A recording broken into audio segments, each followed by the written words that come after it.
Boa noite, Condé, Marcos Rodrigues, do Globo Esporte.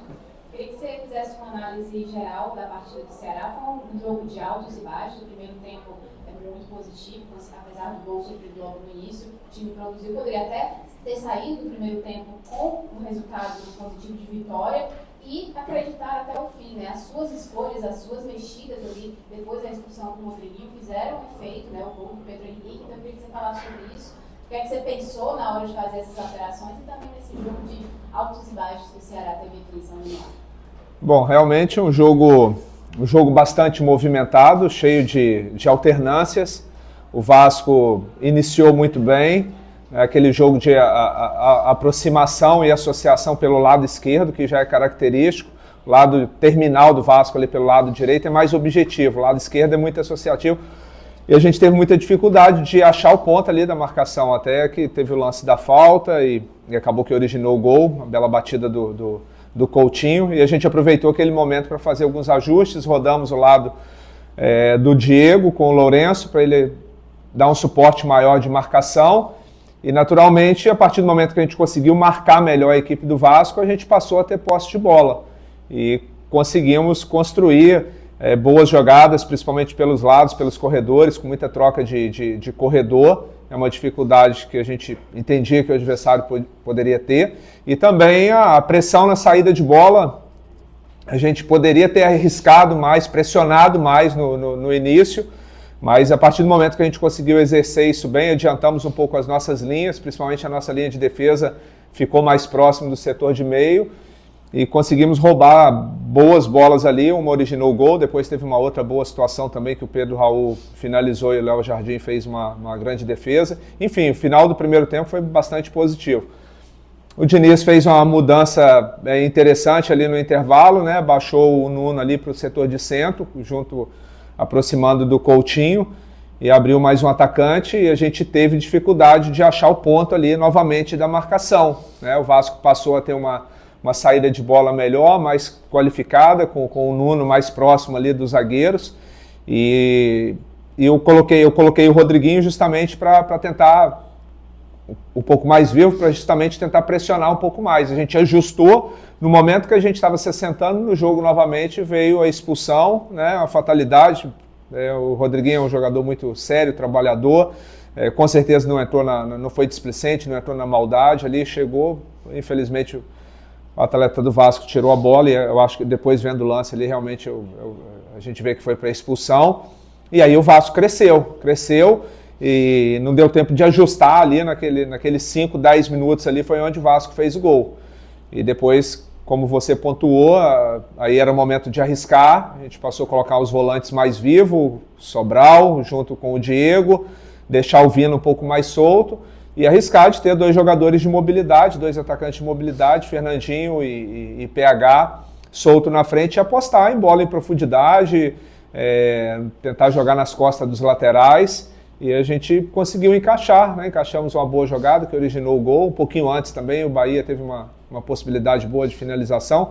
Enfim, eu acho que foi um jogo movimentado, e a gente leva, é claro que a gente sempre trabalha com o objetivo de vencer, independente de jogar em casa ou jogar fora, mas diante das circunstâncias do jogo, a gente leva um ponto importante para casa, né, diante de um grande adversário. Eu tinha até falado contigo na chegada aqui no estádio sobre a dificuldade que o Ceará estava tendo em converter essas chances, né, em balançar as redes. Hoje fez 2 gols, a defesa aqui bastante elogiada também acabou sendo vazada, sai com esse empate, mas eu queria que você falasse sobre a importância do Ceará voltar a aproveitar essas chances, balançar as redes, que estava 3 jogos sem marcar até então, e também desse empate, né, esse ponto para deixar o time com ânimo ainda elevado, porque tem um jogo importantíssimo já no sábado, também pela Série A em casa, com o clássico nordestino contra o Bahia. Realmente o campeonato é um campeonato muito equilibrado, todos os jogos têm um grau de dificuldade elevado, e a gente, como eu falei antes também com você, a gente tem sempre potencializado aquilo que a gente tem feito de bom no campeonato, que é uma equipe que marca bem, uma equipe bem estruturada, bem compacta, e consegue entender os momentos de marcar um pouco mais alto, um pouco mais baixo e sair em transição. Porém, a gente vinha criando boas situações de gols, porém não aproveitando, né? O último jogo mesmo aconteceu isso. Então hoje a gente conseguiu fazer 2 gols, tivemos mais umas 2 ou 3 situações ali, o Léo Jardim fez uma boa intervenção, a outra talvez um pouquinho mais de tranquilidade ali, mas enfim, conseguimos fazer os gols e agora temos uma semana importante, uma semana aberta, contra um grande adversário, né, um Bahia muito bem treinado pelo Rogério Ceni, mas que a gente tem capacidade diante do nosso torcedor de fazer um jogo forte, um jogo estruturado, como já fizemos, né, em partidas recentes contra o Red Bull Bragantino, contra o Flamengo, e a gente espera conseguir um bom resultado em casa. Agora eu quero te perguntar sobre as suas escolhas antes da bola rolar, né, antes da Pedro Henrique, tudo isso. Da escalação, o Paulo Baia como titular, fazendo a estreia dele como titular no Ceará, no lugar do Ailon, que estava tendo um rendimento positivo, estava indo bem, estava sendo titular ali naquela posição, acabou que nem entrou em campo hoje. Eu queria que você falasse um pouquinho sobre a estreia do Baia, o que é que você analisa disso e o motivo da escolha. Bom, o Paulo Baia chegou recentemente, é normal, de forma gradativa a gente vai lançando o atleta e a gente mantém sempre uma base de equipe, mas tem as estratégias específicas para cada jogo. Hoje, dentro daquilo que a gente analisou pela característica do Paulo, e ele entregou isso, né, no jogo, a gente queria tentar explorar as costas do Paulo Henrique, que é um lateral que tem essa característica de apoiar bastante. E eu queria também, e o Galiano teria a função de ajudar um pouco mais ali o Fabiano pelo lado direito, porque é um lado que o Vasco tem um jogo associativo muito qualificado. Então hoje o desenho seria da gente baixar um pouco mais o Galiano e tentar dar um pouco mais de liberdade para o Paulo. Foi mais específico, acabou que o Ailon tinha pretensão de utilizá-lo durante o jogo, mas devido às nuances, às situações que aconteceram durante a partida, acabou que ele não entrou. Boa noite, Léo. Sérgio Quintes, canal Atenção Vascaínos, parabéns pelo ponto conquistado no final. O Fernando Diniz tem uma característica muito específica, né, de conhecimento de todos devido à forma dele jogar desde que ele iniciou a carreira como treinador. Você mesmo disse que poderia ter pressionado mais a saída de bola, não desmerecendo, claro, o Ceará, mas os 2 gols foram encontrados por erros do Vasco em alguns momentos, por querer sair jogando e não ter conseguido. Quando você para enfrentar um treinador como o Fernando Diniz hoje, ainda tem aquela questão de, eu vou enfrentar um treinador com uma situação muito específica, aquela dor de cabeça de como marcar o estilo de posse de bola, de saída de jogo do Fernando Diniz, ou por ele já ser um treinador que está no mercado há bastante tempo e todo mundo saber a forma que ele joga, se hoje em dia já tem uma certa, não vou dizer facilidade, mas se é mais, dá menos dor de cabeça preparar o time para enfrentar o Fernando Diniz, porque já saber o que precisa ser feito para atrapalhar a saída do time treinado por ele. Obrigado.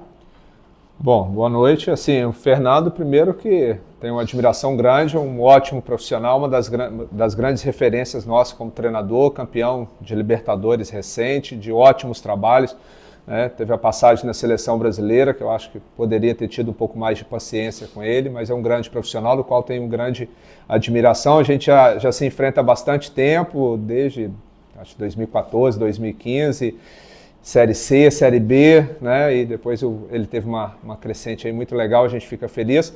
Enfim, realmente ele tem uma característica própria de trabalho, que assim, a gente tem que analisar muito, mais do que a característica do Diniz, a característica da equipe e dos atletas, né? Tanto do adversário, no caso do Vasco, como também aquilo que a gente tem em mãos. Às vezes, de repente, tem jogo que de repente você entende que você pode pressionar um pouco mais. Às vezes tem jogo que você tem que segurar um pouco mais, marcar no bloco médio baixo. Hoje a gente queria talvez analisar um pouquinho mais o início do Vasco ali, e depois, até porque o Vasco fez um jogo desgastante no meio de semana com o Botafogo. Então a gente sabia que o início, o Vasco iria exercer, né, iria estar bem oxigenado, principalmente com o apoio do torcedor, iria exercer como exerceu um início forte, né, uma pressão forte, aí é mérito do adversário. Mas a gente imaginava que no decorrer do jogo iria acontecer o que aconteceu, um pouco de desgaste, e a gente tentou tirar proveito dessa situação. Então depende muito do jogo, do que nós temos em mãos, do que o adversário tem em mãos, para você criar e montar a estratégia.